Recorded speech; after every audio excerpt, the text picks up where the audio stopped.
reservorio.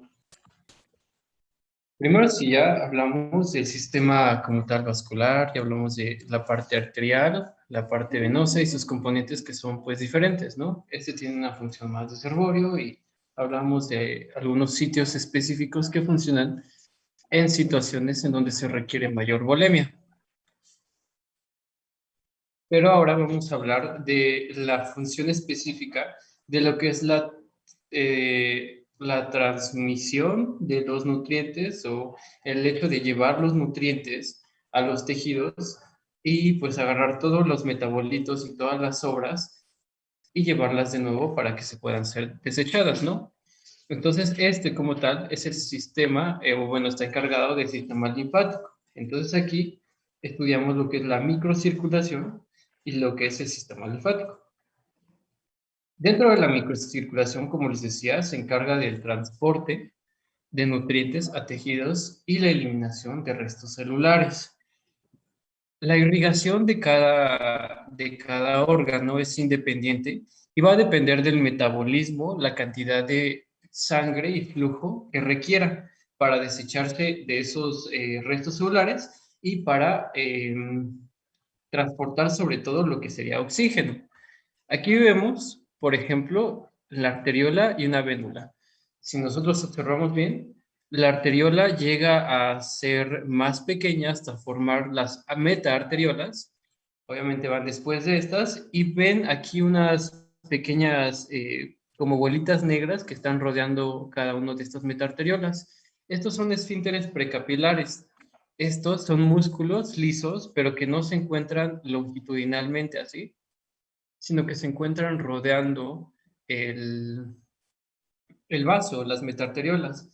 Y lo que nos va a permitir esto es que va a regular el flujo que va a tener cierto tejido. Esto obviamente va a estar dependiendo sobre todo del oxígeno. Si hay una falta de oxígeno, entonces estos esfínteres tienen unos receptores o tienen unos sensores que son sensibles al oxígeno y que van a provocar su apertura. Entonces, cuando se abre, permiten que la sangre corra a través de las metaarteriolas y activan este flujo. Y aquí van a llegar a un extremo donde va a ser propiamente capilar, o sea, capilares verdaderos. Aquí las características que tienen van a ser diferentes. Obviamente ya no van a tener estos sistemas musculares, sino simplemente se va a componer de un endotelio y de la membrana basal sobre la cual están descansando. Y como vemos acá, después de esto van a tomar un grosor cada vez mayor hasta formar las vénulas. Estas vénulas van a tener un diámetro mayor que lo que son las arteriolas. Ahora, las arteriolas, como les decía, controlan el flujo y sus diámetros internos oscilan entre 10 y 15 micrómetros. En cambio, los capilares, entre 5 y 9 micrómetros. Aquí me gustaría preguntarles, ¿alguien sabe cuánto mide un eritrocito?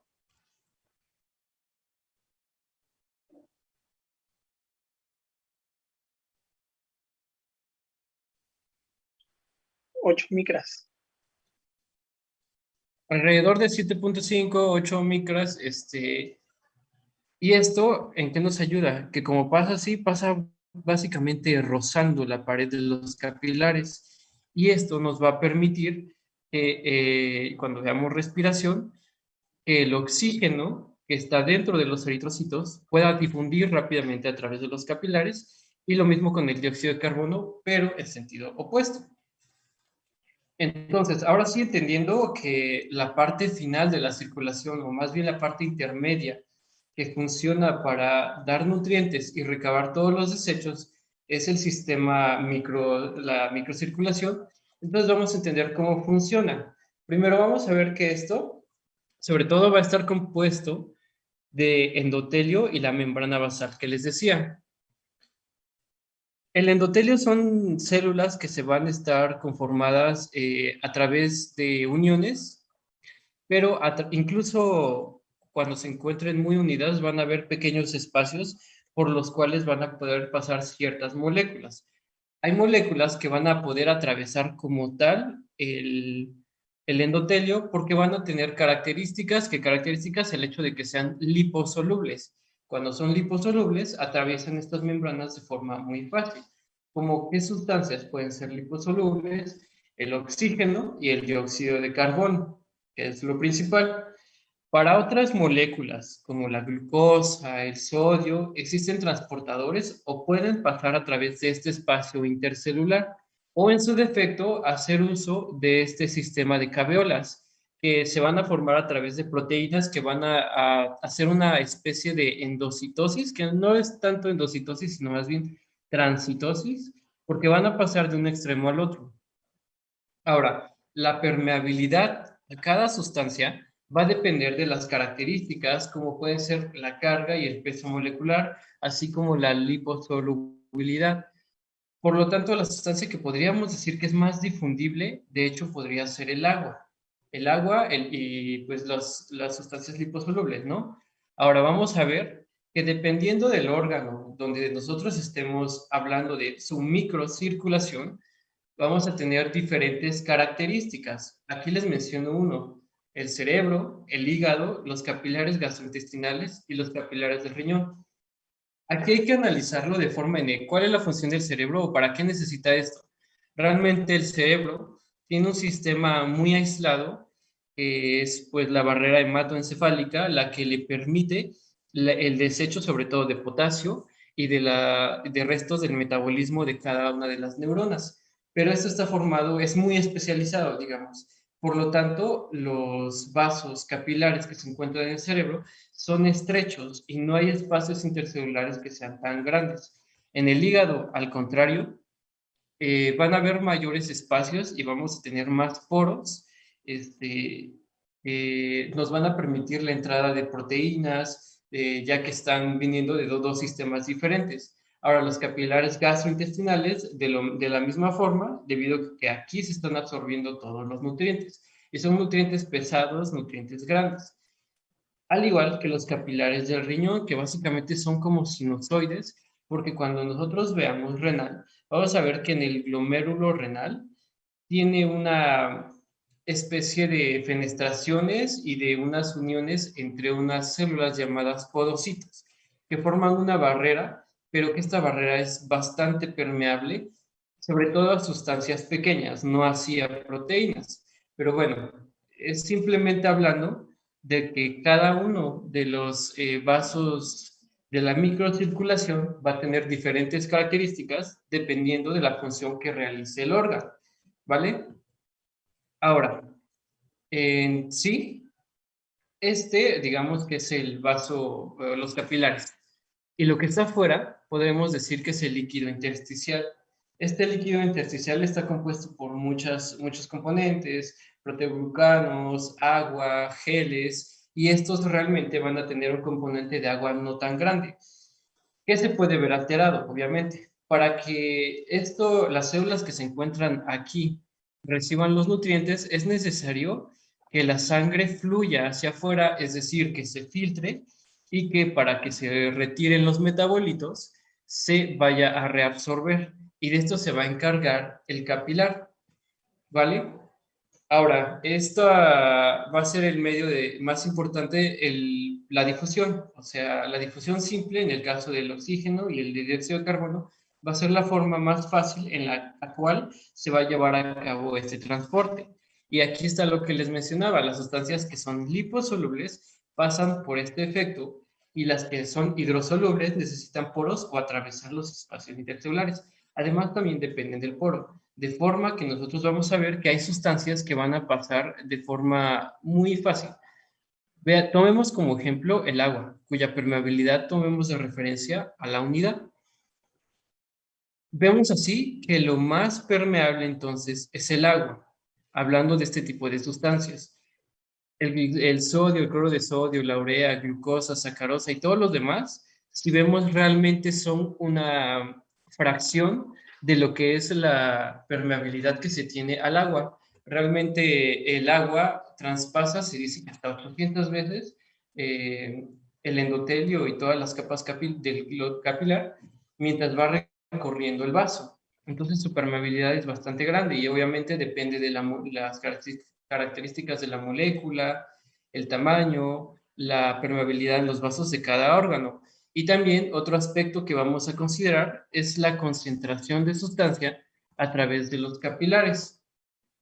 Por ejemplo, en un músculo que ya tuvo mucha actividad porque estuviste corriendo, se acumula el dióxido de carbono en el lado intersticial. Obviamente, por este gradiente de concentración, va a tender a meterse dentro de los capilares para que éste se transporte hacia la circulación. Entonces, el gradiente de concentración es otro de los factores que va a determinar qué tanto se esté filtrando, reabsorbiendo o haya este movimiento. ¿Vale? ¿Hasta aquí alguna duda?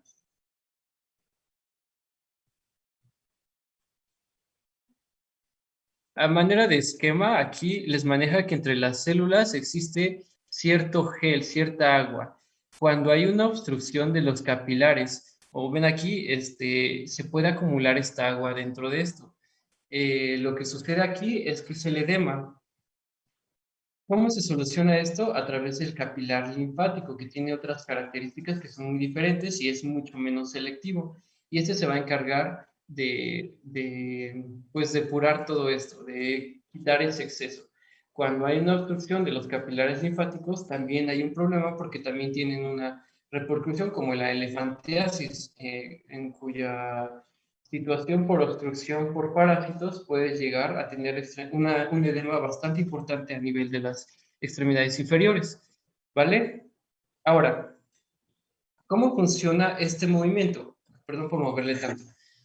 Les digo que aquí tienen que estar filtrando, reabsorbiendo, filtrando, reabsorbiendo, filtrando y reabsorbiendo. Pero para que ocurra eso, no solamente es necesaria las características de la molécula para que atraviese el vaso y salga. Porque digamos que aunque lo hiciera, simplemente estaría flotando y necesitaría de una fuerza mayor que lo atrajera o lo expulsara. En este caso, entra algo que les pedí, de hecho, que estudiaran. ¿Alguien me puede decir cómo se llama lo que está aquí representado?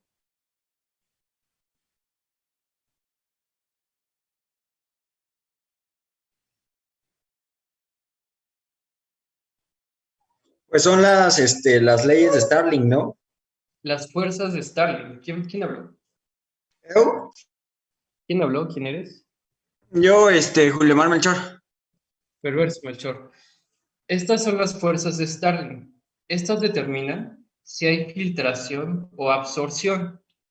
Vamos a ver que, bueno, las vamos a estudiar de una forma completa cada una de ellas. Pero vamos a hablar así. Primero tenemos la presión capilar. ¿De qué depende la presión capilar? Pues de la presión arterial, que vaya desde la presión sistémica, que vaya pues amortiguándose a través del árbol arterial hasta llegar a los linfáticos. ¿Ustedes recuerdan que les mencioné que al inicio en la aorta podría ser de 120 sobre 80? Esa era la presión capilar, digamos, a nivel de la aorta. Pero a nivel de los capilares, ¿recuerdan cuánto les mencioné que era el promedio?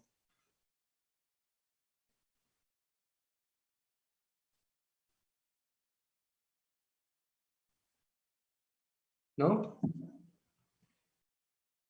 Bueno, 17 milímetros de mercurio es lo que se considera promedio a nivel de los capilares. Y es importante, pues, recordarlo. Entonces, la presión capilar depende, entonces, pues, del gasto cardíaco, de la volemia, de la presión arterial en general. Y esto va a tender, como viene así, va a tender a que toda la sangre que está aquí adentro la expulse hacia afuera. Entonces, por eso esta flechita, si vemos, lo está expulsando. Ahora, si vemos aquí, esta que está aquí también dentro del vaso, dice la presión coloidosmótica del plasma. A mí me gusta darle otro nombre también a la doctora Betty, porque se entiende, bueno, coloidosmótica del plasma, pues se entiende, ¿no? Pero es la presión oncótica del plasma, que es lo mismo que la POP, ¿vale? Presión oncótica del plasma. ¿Qué determina la presión oncótica del plasma? Pues las proteínas que se encuentran dentro del vaso. Tenemos proteínas de diferentes tipos, como la albúmina, fibrinógeno, gamma, globulinas, proteínas que van a estar ocupando allá y que tienen cierto poder osmótico. Obviamente, ¿cuál es la que tiene mayor capacidad osmótica? Va a ser pues la albúmina, ¿no? Nos va a proporcionar hasta un 21.8 milímetros de mercurio, hablando de presión. Pero esta presión, como las proteínas no pueden salir de acá, entonces tienden a jalar el agua hacia adentro. Y como le está jalando, y aquí están las proteínas, el agua se mete, digamos, se reabsorbe, sigue en la dirección de esta flechita.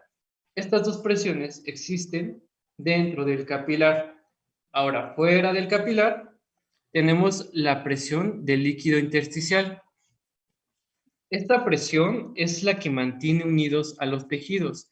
En general vamos a ver que esta presión va a variar, pero suele ser negativa, de hasta menos 4 milímetros de mercurio, pero puede ser positiva en ciertos lugares, como en la bóveda craneal o como por ejemplo en lugares donde tengan cápsulas que sean bastante fibrosas y que no sean deformables, como podría ser la cápsula renal, ¿vale? Ahora, esta presión también va a estar modificada en ciertas cavidades, como son la cavidad pleural, en donde también pues va a ser más negativa incluso por las funciones que tiene la pleura, ¿vale? Pero en general, la presión del líquido intersticial va a ser negativa. En la piel es pequeña. ¿Y saben dónde es más pequeña? En los párpados. Y bueno, esta lo que va a tender, si fuera positiva, digamos que la jalaría, pero como es negativa, la tiende a expulsar hacia acá. Y pues la presión coloidosmótica del líquido intersticial, que es lo mismo que las proteínas, pero esta vez en la parte de afuera. De hecho, hay más proteínas afuera que adentro, pero en realidad la fuerza que ejercen es menor porque si hablamos de proporción, el cuerpo tiene una proporción muy grande de proteínas dentro de esto comparado con el plasma y una proporción muy pequeña de proteínas comparado con todos los demás componentes que se encuentran fuera de estos vasos. Y esta, así como aquí le llamamos POP, aquí le vamos a llamar poli, presión oncótica del líquido intersticial. Y aquí están algunos de sus valores. Por ejemplo, aquí la presión hidrostática capilar, les decía que variaban los tejidos hasta 25 milímetros de mercurio, pero que teníamos una media de 17 milímetros en los capilares de los órganos, de forma general. Este está dentro del vaso y tiende a sacar la sangre, o sea, a filtrar. La presión coloidosmótica del plasma está dada por proteínas plasmáticas. Su valor normal promedio es de 28 milímetros de mercurio y de estas, 19 van a estar por proteínas disueltas y 9 debido al efecto Donan, que lo compensa por carga y concentración, ¿vale? Vemos aquí entonces que la albúmina, esto es en gramos sobre decilitro y esto en milímetros de mercurio. Esas son sus unidades, ¿eh? Se me olvidó ponerlas. La albúmina tenemos 4.5 milímetros, perdón, gramos sobre decilitro, y esto nos va a proporcionar una presión oncótica de 21.8. La albúmina, ¿dónde se sintetiza?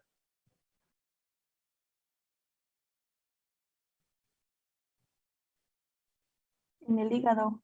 Si tenemos una falla hepática, entonces no se va a estar sintetizando la albúmina, y por lo tanto la presión oncótica va a disminuir, ¿vale? Ahora, globulinas, hay una gran variedad de globulinas. Estas van a componer un 2.5 gramos sobre decilitro y hablando de milímetros de mercurio van a proporcionar 6. Ahora, el fibrinógeno se dice que es 0.3 gramos sobre decilitro, lo mismo que es 300 miligramos sobre decilitro, y proporcionan ese 0.2 milímetros de mercurio, dando un total de 28. La POP es de 28 y tiende a jalar, a meter la sangre dentro del capilar. Ahora, la presión hidrostática del líquido intersticial suele ser negativa, a menos que sean órganos encapsulados, como ya les decía, como el riñón. Y una de las causas de esta negatividad también es por el sistema linfático. Digamos que el sistema linfático actúa como una bomba de vacío que está jalando el agua constantemente y eso hace que se chupe y por eso también da una presión que es negativa. Y la presión coloidosmótica del líquido intersticial, que es de 8 milímetros de mercurio, ¿vale? Esta presión, como les decía, depende de las proteínas que están fuera de los vasos capilares. Ahora bien, vamos a tomar en cuenta estas fuerzas dentro de los diferentes extremos. Por ejemplo, este extremo es el extremo arterial. O sea que viene con más fuerza porque viene después de todo el árbol arterial. Este es un sistema de alta resistencia, alta fuerza, ¿vale? Por lo tanto, su presión capilar va a ser mayor. Vemos que es de 30 milímetros de mercurio. La presión negativa en el líquido intersticial, aquí lo menciona que es de 3, ¿vale? Ahora, la presión coloidosmótica del líquido intersticial es de 8. Por lo tanto, lo que tiende a salir va a ser de 41. La presión capilar ya habíamos quedado en que saca. La presión negativa del líquido intersticial también jala, porque vemos es esta. Presión del líquido intersticial. Esta aquí tiene la flechita hacia adentro, pero eso sucedería si fuera positiva, pero como es negativa, también lo jala. Entonces la presión negativa del líquido libre intersticial es de 3, digamos que es menos 3 acá, o sea, 3 acá. Y la presión coloidosmótica del líquido intersticial, que esta pues no varía, es de 8 milímetros de mercurio y nos da un total de fuerza de filtración o de salida de 41.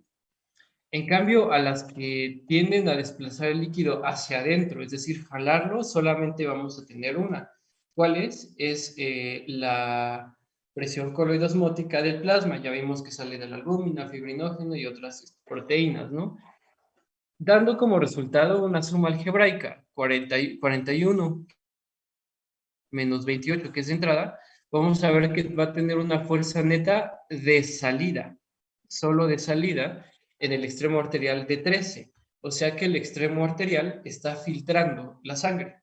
¿Estamos de acuerdo? ¿Hay alguna duda hasta acá?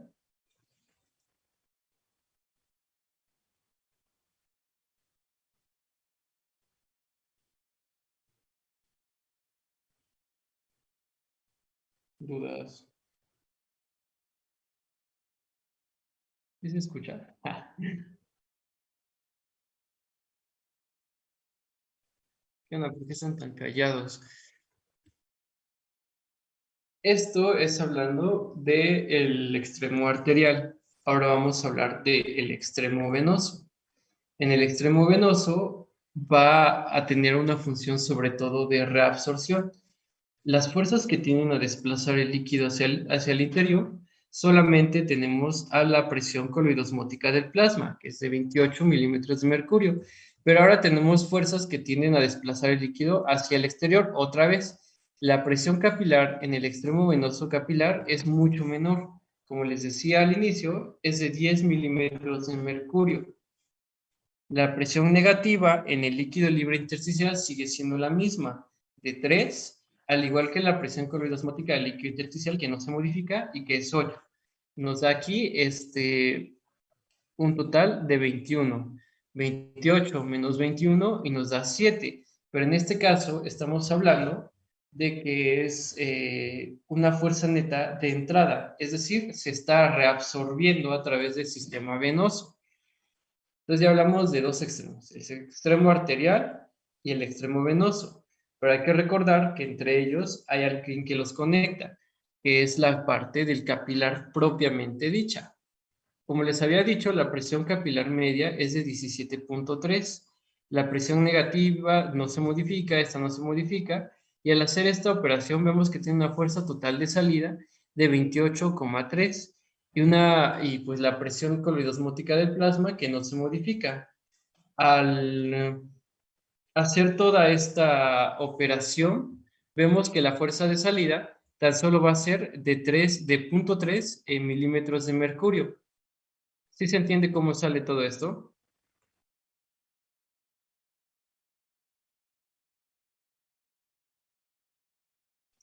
Sí, gracias, Marco. Bueno, entonces si vemos, hay digamos, un desequilibrio en fuerzas de las membranas. Vemos que aquí hay un 0.3 milímetros de mercurio. Esto nos quiere decir que va a haber una filtración de los líquidos a todo el organismo, que suele ser de 2 milímetros por minuto, ¿vale? Este se puede también expresar en velocidad, y en velocidad nos da un coeficiente de filtración de 6.7 mililitros por minuto. Esta es la función que va a tener pues la parte capilar. Y aquí está lo que les menciono, un equilibrio neto de las fuerzas de las membranas capilares de 0.3, que provoca una filtración neta de todo el organismo de 2 mililitros por minuto y dando una velocidad de 9.67. ¿Vale? Ahora, vamos a ver que estas presiones tienen que mantenerse constantes. Hay situaciones en las que se pueden modificar. Ya les mencioné una. Por ejemplo, cuando hay insuficiencia hepática y disminuyen las proteínas del plasma y disminuye con ello la presión osmótica del plasma, que podría ser 1, y provoca que pues estén saliendo las proteínas, que se estén saliendo y que den edema. También podemos ver que haya una incapacidad de bombear la sangre y que por eso aumente la presión dentro del extremo venoso, como sucede en la insuficiencia cardíaca, sobre todo de tipo derecha. También va a haber situaciones que disminuyan la presión arterial media o presión capilar media, por ejemplo, un paciente que se encuentra en hipotensión, ¿vale? ¿Sí se entiende todo esto? Ahora, a todo esto va a haber una parte que no va a lograr compensar, que no se va a reabsorber por completo. Y para esto se utiliza lo que son los capilares linfáticos. Los capilares linfáticos van a juntar todo aquello que no se pudo reabsorber porque va a ser un poquito más grande, porque tiene otras características. Y vamos a ver que los capilares linfáticos se van a encontrar igualmente en todo el organismo y que van a llevar un flujo y que van a pues desembocar al final pues en los ángulos, ¿no? Para finalmente también desechar todo esto.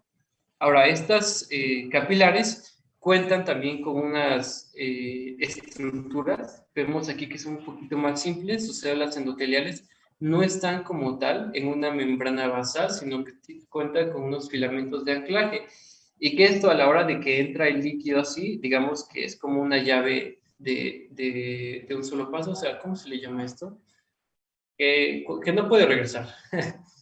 Entonces, una vez que entra el líquido, no puede volver a regresar y esto solamente va a juntar una décima parte de todo el agua, todo este líquido que no puede ser absorbido a través del extremo venoso, ¿vale? Es un décimo, pero este décimo es muy importante debido a que si hay una obstrucción, como ya les mencionaba, la filariasis, que puede provocar pues, el infantismo, que se hinchen las piernas y que sea un síntoma, un signo suficiente, muy, ¿cómo decirlo?, aparatoso, y pues ahí podemos ejemplificar la importancia que tiene este sistema linfático, ¿vale? ¿Hasta aquí hay alguna duda? Creo que no. ¿Seguros? Bueno, Sí, gracias, entonces, mañana vamos a ver lo que es la regulación del flujo y ya estaríamos terminando esta sección, ¿vale? Bueno, pues. Sí, mañana, ¿qué hora sería, Marco? Vemos si a las 5 o a las 6, ¿vale? Pero yo diría que a las Es que tenemos examen a las 5.